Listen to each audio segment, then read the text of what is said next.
Hello, my name is Andre Ward, and I'm the Associate Vice President of the David Rothenberg Center for Public Policy at the Fortune Society.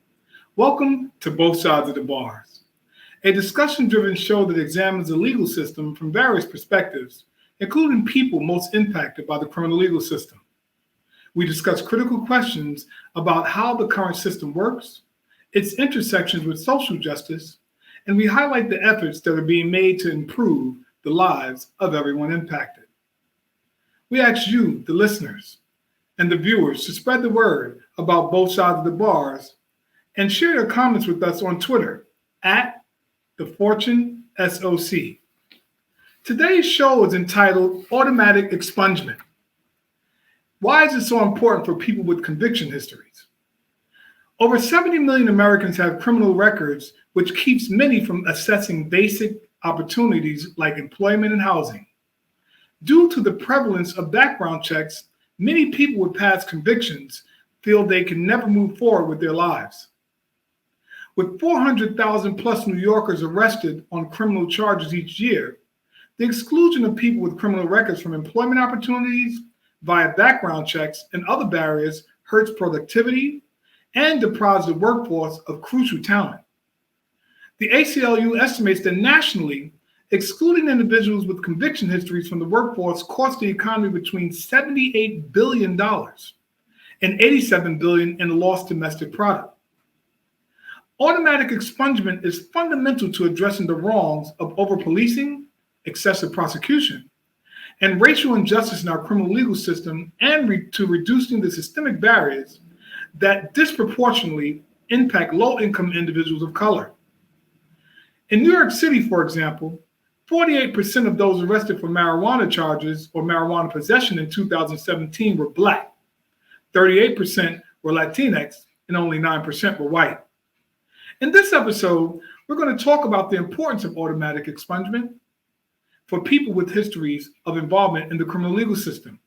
Our guest is Judith Whiting, General Counsel for the Community Service Society, a Manhattan-based anti-poverty nonprofit organization. Judith, thank you so much for joining us today here at Both Sides of the Bars. How are you feeling today? I'm great, thanks. How are you doing? I'm doing great, Judith, and thanks so much for taking the time out to allow our viewers to understand the importance of expungement. And so we'll get right into it. Judith, how did this campaign start? Why are you and the Community Service Society, of which you are part, involved in this? That's a very good question. The activities and efforts to get expungement or sealing legislation automatically have been happening across the country. And, not so much in New York in past years. We had a system where, if your case was terminated in your favor, or if you had a violation level conviction, those cases were automatically sealed, but just about nothing else was. And in 2017, a law was passed that allows people to apply in very limited circumstances to get their conviction sealed. But it wasn't enough. The process is way too complicated, and so many people are left out. So at CSS, since about 2008, we have seen about 600 people a year to work with them to try to get copies of their New York State or FBI rap sheets. And we do this through a project called the Next Door Project. And we order the rap sheets free of charge, and then we sit down with people individually to go through them. And, pre-COVID, we often had a group intake where we do a Know Your Rights presentation and then answer questions, et cetera. And at every single intake, it was clear that I'd say probably half the room was there thinking that we could do something to expunge records, and telling us that, that they could not go forward without, something being done to seal or get rid of what they were facing on their record. And so, we at CSS had been involved in the campaign to get ban the box legislation in New York City. We worked hard with a number of other groups to help draft and help urge passage of the New York City Fair Chance Act. It's one of the strongest ban the box laws in the country, I think. And so we knew that we could get things started. And so we started our own, we thought, the conversation needs to start happening, and we can't do this on our own, obviously. And this is a very big group effort, but let's get the conversation going. So we started what we called our expungement campaign in 2016. We hired an organizer, and we moved things forward to try to get the conversation going about why expungement and sealing are just so crucial. And we were, we went around the state trying to get, word out. We were very fortunate that in 2019, we got funded to bring this project to scale. We're working with Legal Action Center and about 6 other groups in a steering committee and about 100 groups together in what we're calling Clean Slate New York. And we are moving the Clean Slate process and legislation forward under the Clean Slate New York banner. Got it. And so that work is critical and it's important. Certainly the Fortune Society supports that work and that advocacy and the actions associated with it. But Judith, what is Clean Slate and what does this legislation do? That's a really good question, just like the first one. This legislation was sponsored last session by Senators Eleanor Myrie and Assemblymember Catalina Cruz. It was introduced, and unfortunately, we ran out of time at the end of legislative session to get it over the finish line. But we're very confident that things are going to succeed this session, and we're working very hard to make that true. What Clean Slate New York would do is it would automatically seal criminal convictions after a certain period of time after a person has completed their sentence. So if the conviction was for a misdemeanor, it would be 3 years after the sentence. If it was a felony conviction, 7 years after the sentence. And we're intentionally including just about every single kind of conviction here. The only kinds of convictions we were, unfortunately are not included are those for sex offenses. But felony convictions from A all the way down to E are included in this. We think it's exceedingly important that we not just be tinkering around the edges and sealing, very, minimal things. Everybody needs this help. And so the legislation would seal things automatically, like I said, after these periods of time. And the information would not be visible to employers, to landlords, to institutes of higher education.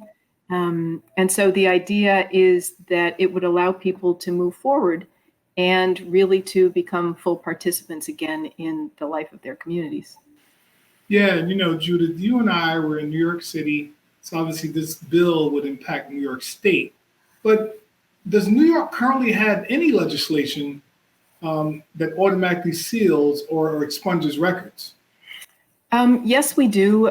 We have, as I say, the legislation that's been in place since the early 90s that would automatically seal violation level convictions or convictions that, or cases that were terminated in your favor. There is an expungement provision in the marijuana decriminalization and the MRTA, Marijuana Regulation and Taxation Act. So we do have automatic expungement of all prior marijuana convictions that are now decriminalized. So if you were convicted of something that is no longer considered to be a crime under the new law, those records are now automatically expunged. And, we throw around the term expungement and sealing. I'm saying expungement for the marijuana convictions because, in fact, the law says expungement. We very much wanted to introduce the concept and the term of expungement to New York state law. Other states do what we've done for decades and call it expungement. We've been calling it sealing. So we thought it was important to try to, change the nomenclature. But Clean Slate is now called, what we're doing under Clean Slate is called sealing because we found there was confusion about what expungement meant. And we were concerned that people thought we were physically destroying records, and that's not what the legislation would do. And there's a reason why we don't want to destroy records of convictions on some level. one thing is that if a background check is ever done, and by a commercial company, and they get the information wrong, you need to be able to show them the true information and get them to correct their records. If the information had been destroyed, you wouldn't have anything to go on. So that's important. Also for immigration purposes, it's frequently important to have actual records of what happened, but have them be tightly sealed. No, absolutely, Judith. And we talk about the nomenclature, right? And some people, it's good that you were able to elucidate that point that, expungement and sealing, they clean slate use sealing to really accentuate like the point, right? Rather than allowing some ambiguity to exist within the definition of expungement. But Judith, can you talk a little bit more of those distinctions, right? Just a little bit more expounding just on the difference between like expungement and sealing. I know they're similar to some degree, but just a little deeper on why it's so important to use sealing. And I know you highlighted the point about people's perception of it was the destruction of records, etc., which is not the case. Personally, my preference would have been to call what we're doing in Clean Slate expungement, because I do think it's important to bring our terminology current to what's going on in other states. Other states do exactly what we do with sealing and call it expungement. And they're out there trumpeting about the great work that they're doing with expungement, like it's a great new thing, stuff New York's been doing since the 90s. But I think what we found is that we just got way too much confusion from legislators, from the public, from others when we were talking about using the term expungement as we did in earlier drafts of the legislation. We got editorials out there saying like, they're going to destroy the records, they're going to destroy DNA, all these things that are going to, have criminal justice implications and bad, when in fact that was not true. But we found that there was just too much confusion, unfortunately. So sealing means that the records still exist, but they're tightly sealed and not accessible to others. So they still exist, but they are marked sealed. They're stamped if there's a physical record, sealed, and they are not accessible to the general public. They're not accessible to regular employers like Target or Duane Reade. I'm just making that up. Not accessible to landlords. Not accessible to institutes of higher education and things like that. I know it's slightly confusing, but we're using the term sealing here because it's maybe a better descriptive term of what's really going on with these records. Expungement in people's minds sounds like it's records destruction. And even though what goes on with the marijuana expungement is not records destruction, and we thought we could start to get the ball rolling using that term, it's still too confusing for people. Yeah, thank you for answering that. Just giving us a little bit more clarity, our viewers here nationally, and for those who are with us here in New York State, specifically in New York City. I think that background and context is also important for folks to understand too. Which leads me to the next question, Judith. You kind of like got to it a little bit in terms of like responding, but to dig a little bit deeper, like how would automatic record sealing help people? It would be extremely helpful for people who are looking for work, looking for a place to live, looking to get a further degree or training certificate, and not be held back by or somehow pinged by their records. What this allows people to do is move forward as themselves and not be forever tied to their record. A person is a person. A person is not a record. And yet when records are accessible to landlords, to employers, the humanity goes out of the situation, and people's qualifications and needs, desires, and wants, are completely secondary. So, it's just very important that that when a background check is done by a commercial company, that this information not be available, because it's used, it's used to deny. Right now, this information is available, and it's used to deny people jobs, to deny licenses, to deny apartments, stable housing situations, all the things that you need to have a solid basis to move forward with your life. And it's one of the last bastions of discrimination that some people, not myself, think is still okay. But what it really is race discrimination. It's another way of being, of engaging in race discrimination without coming right out and saying it, based on the statistics that you cited at the beginning of the broadcast. It's obvious who is being targeted by background checks and who's being denied jobs. It's a massive racial impact based on decades and decades of over-policing, over-prosecution, and over-incarceration in Black and Brown communities.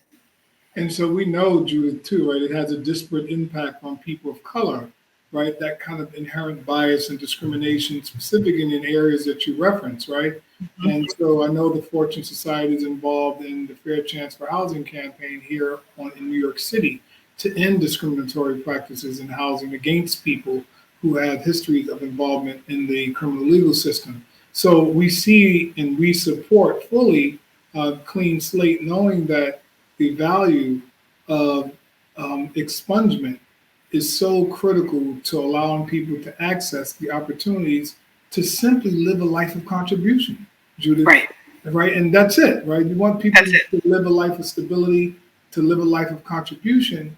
Mm-hmm. And also, in doing so, it contributes to public safety. What are some of your thoughts, just on reflective thoughts on that comment? I mean, you already know, Judith, but just any reactions or comments to that? Well, if someone can get a job and a place to live, that's the absolute building blocks that you need to move forward. If you don't have those things, if we're denying those things to you because we're, insisting that you can never get beyond your record, some people say that they experience a conviction history as a civil life sentence. If we're imposing that on people, what do we expect people to do? How are you going to live? How are you going to support your family? It's a terribly fraught situation. And so Clean Slate would contribute to public safety because it allows people to move forward, be part of the economy, be part of their communities, and really step past the conviction history and no longer be associated with that. It's extremely important that we allow that to happen. And Clean Slate is some people are particularly people who oppose us are including this in their discussions of criminal justice legislation. I don't see it as criminal justice legislation. I see it more as racial justice legislation, economic justice legislation, housing justice, and on some level anti-poverty legislation. Human justice, right? Just like human justice, right? Yeah, exactly. So, yeah, and go ahead. I'm sorry. No, I'm sorry, Judith. And it's interesting too, right? Because you raised this notion of what people are including in some of the criminal justice discussion, right? And some of the dialogue. And oftentimes it's a narrative that amplifies fear over fact. Right. So talk a little bit about that, right? Because it's this notion of propaganda or misinformation or fear getting ahead of facts. Yep. How important are the facts relative to a lot of what is amplified in these criminal justice discourse? Facts are really important, but getting ahead of this, fear-mongering and intentional branding of this as pro-felon. I don't even want to say that, but that's the kind of thing that you read in the Post and other papers, that we're going to be unleashing people if people were ever leashed. It's something that we have to be very careful and very proactive about. We can't just rest on, the greatness of our facts. Our facts are true. Our facts are real, but we are facing intense propaganda, and we have to be able to, stand up to that and weave our facts into a counter narrative about why this is so extremely important and is not what it's being said it is. Absolutely, Judith. And there was a recent Times article that kind of depicted what's happening on Rikers Island, and some of that language used in that article obviously is something that negatively lifts up and describes people that are detained and jailed and are incarcerated on Rikers Island. And so, to your point, we have to obviously have our facts, but our facts have to also be driven by actions. And those actions consist of these counter narratives through press conferences, through rallies, and other things to de-amplify those misconceptions and debunk those myths and obviously challenge those falsehoods, right, that are obviously being lifted up. And so I want to ask you, Judith, I know we're running out of time. I can talk to you all day, Judith, and so thankful again that you joined us from Community Service Society. But, people with past systems contact understand why we need to move forward and get this law passed. But what about people who don't see it as like personally affecting them, and how are you going to convince them to support it? Well, that is the task that we face this legislative session, and we did last session too. It's what we're doing is putting forward the important information that this legislation affects and is important for everybody. This is important for us, our friends, our neighbors, our family, our society, our city, our state. We can't move forward if we're keeping people back. And so, to convince people who may not see this as affecting them, well, first of all, they're wrong. But what we need to be able to say is that, this is legislation that that provides, a clean slate and allows a measure of fairness that we haven't, had in New York State. We've been keeping people back, since the beginning of the carceral system here, and to try to explain why that's important, we need to put forward an economics narrative for some people. For other people, it's an anti-poverty narrative. The term anti-poverty has some resonance. It's an anti-poverty campaign. The housing aspect has a resonance. On some level, it depends who we're talking to. But I need to say that, what you mentioned about language is so important.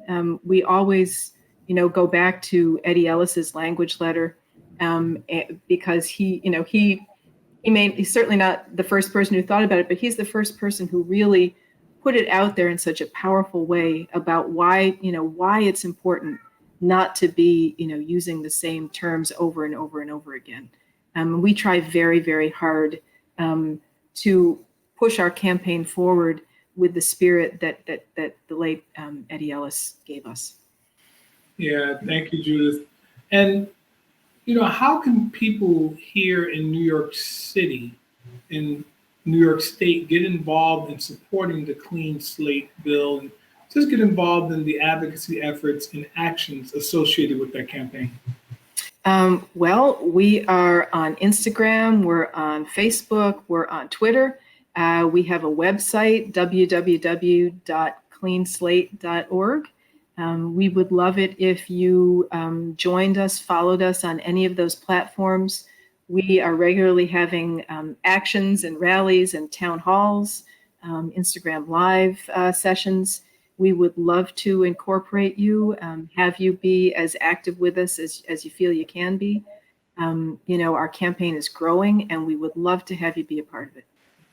And obviously, even if a person is not in New York State, right, and maybe in the other states, they too can still get involved. Is that correct, Judith?